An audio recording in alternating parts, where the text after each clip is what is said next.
Soulager la douleur des troubles oraux chez l'enfant. Attention, angine et otite sont de retour. Même s'il est désormais acquis que les antibiotiques c'est pas automatique, ce n'est pas une raison pour ignorer la douleur liée à ces pathologies. Alors comment soulager les douleurs des troubles oraux? Avec l'hiver et le froid qui persistent, les bébés ne sont pas épargnés par les nombreux virus. Si les troubles oraux sont extrêmement fréquents chez les enfants, la douleur qui les accompagne ne doit pas pour autant être banalisée. Les adultes ayant souffert d'otite ou d'angine savent combien ces pathologies peuvent être douloureuses. Les virus à l'origine de nombreux troubles oraux. Angine, otite, laryngite, pharyngite.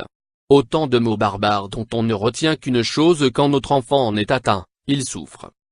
Cette souffrance est insupportable pour un papa ou un maman, le plus souvent démuni devant un enfant qui ne joue pas, pleure, dort mal.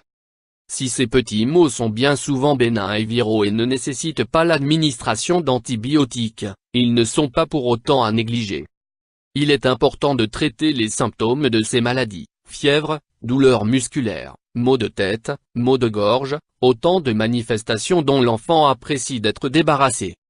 Au premier rang des gestes indispensables, il faudra hydrater l'enfant en le faisant boire beaucoup d'eau. Du côté des symptômes plus gênants, place aux médicaments contre la douleur.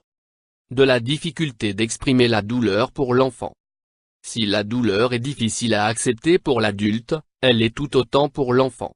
La douleur est d'autant plus mal vécue que l'enfant est jeune, ne comprend pas sa maladie et exprime avec difficulté ce qu'il ressent. Selon une étude menée sur plus de 400 enfants de 1 à 12 ans, 47 à 60% des enfants ressentent des douleurs intenses ou très intenses lorsqu'ils sont reçus en consultation pour une pharyngite. Des chiffres qui atteignent 75% des enfants lorsqu'il s'agit d'une otite.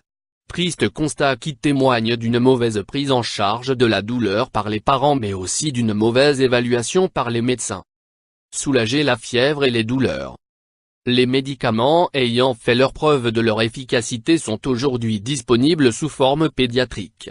Le paracétamol ou l'ibuprofène ont un effet antalgique, ils calment la douleur et ils permettent de diminuer la fièvre.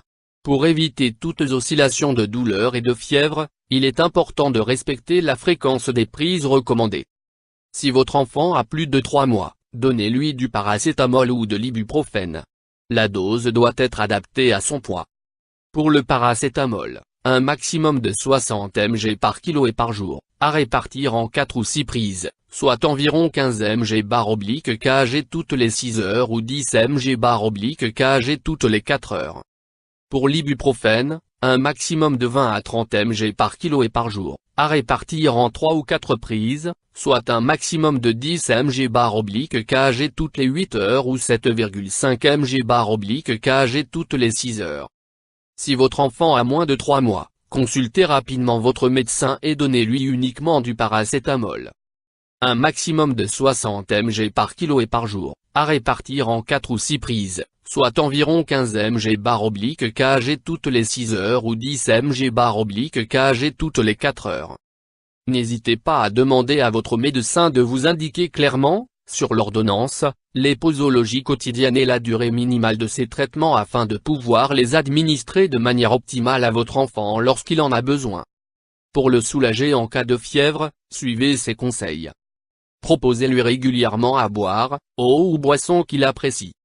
Ne chauffez pas trop sa chambre, environ 18 degrés C 20 degrés C. Ne le couvrez pas trop, la chaleur de son corps doit s'évacuer. Soulagez les maux de gorge. Humidifiez les pièces, placez votre étendoir à linge dans la chambre de l'enfant ou utilisez un humidificateur d'air. Proposez-lui régulièrement de boire de l'eau. Surélevez le matelas au niveau de sa tête.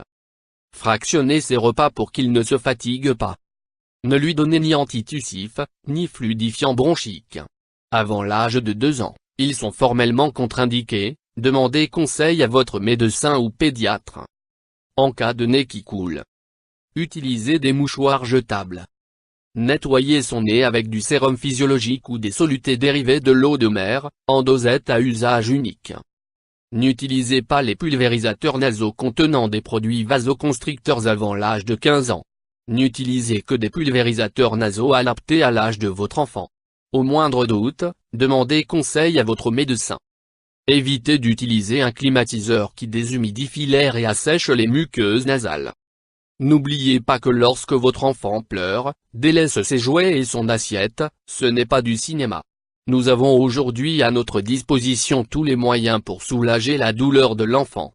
À condition de le prendre au sérieux et de ne pas minimiser sa souffrance. YouTube Dr Alabé.